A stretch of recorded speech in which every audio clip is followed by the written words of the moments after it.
Hey everyone, welcome to Strange Stories, where we explore near-death experiences and supernatural stories from people who've had a glimpse of the other side.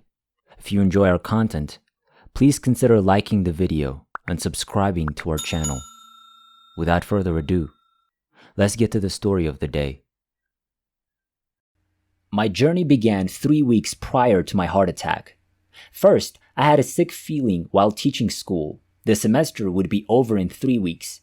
The EMTs came to pick me up at school and take me to the emergency room, thinking I was having a heart attack, but it turned out to be acid reflux, a common precursor to heart attack. So I returned to school. I was watching TV a week before my heart attack when a man who'd had a heart transplant spoke to the audience and said he took 90 pills a day and couldn't miss even one pill. He'd have to take more pills if he got sick. I will not get a heart transplant, I told myself. Do not get a heart transplant, he said over and over.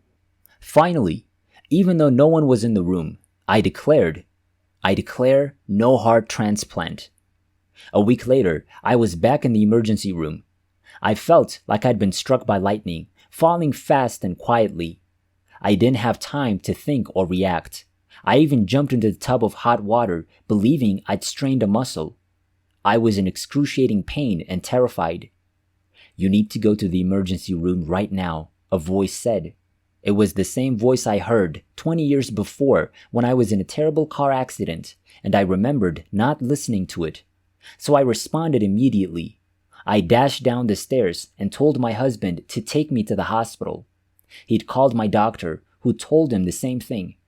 I walked into the emergency room, thinking again of acid reflux.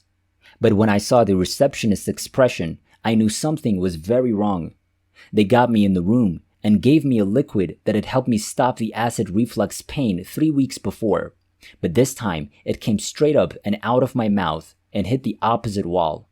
Everything is in slow motion now, and I can see everything in the room as well as what is going on in my solar plexus. I could see how scared everyone was, but I had a very calming voice inside me telling me to be still, calm and quiet. I simply became calm and peaceful. I then stated that they prepare me for the trip to another city.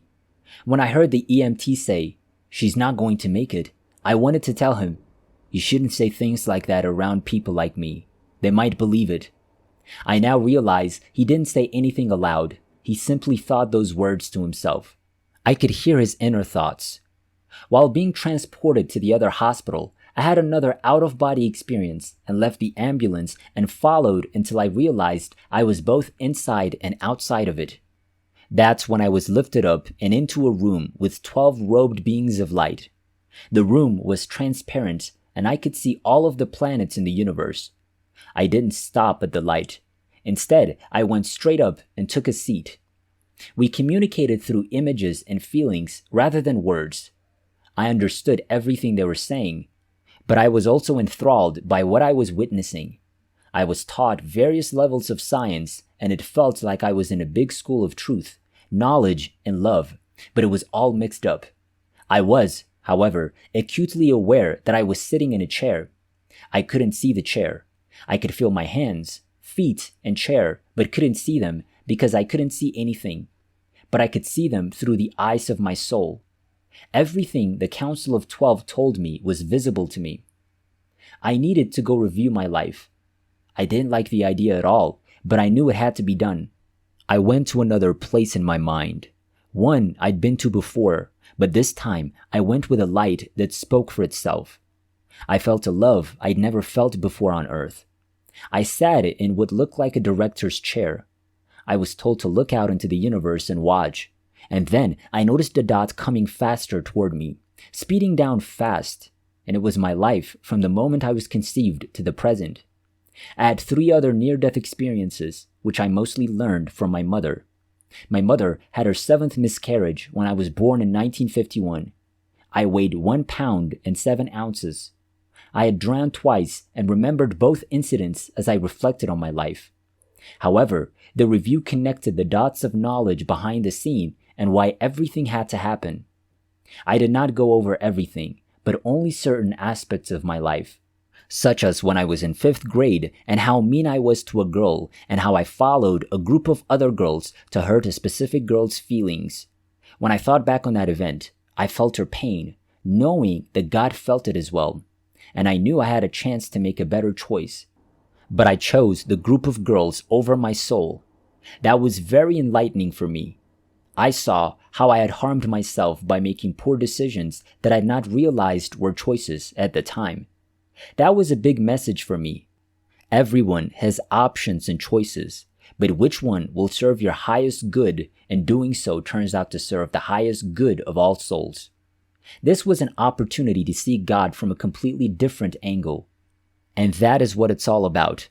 Perspective. I rode in the wheel of life with the universe of God and became a spoke in the wheel. The center was the universe. There were billions of us bouncing around the universe, having no emotions or fear. I reflected on my life and various events and realized that we are all interconnected with the universe. So when I hurt someone, I was hurting myself, and more importantly, every soul in the universe. I realized I was pure light, and each soul had a different hue, but I could clearly see them. Many souls could not conduct soul reviews like I do. Heaven is not a private club. However, we're free to enter here. God's gift of truth and love, goodness over doubt, assisted me in ceasing to doubt myself. I journeyed through the universe known as the Wheel of Life. God, or God's consciousness, was at the center, and we're all the spokes on the wheel. I felt what God felt, and I knew that God's knowledge is not of this world, but of another world filled with vibrations and colors never seen on earth. I realized we're all made up of light, frequency, vibrations, and most importantly, pure love.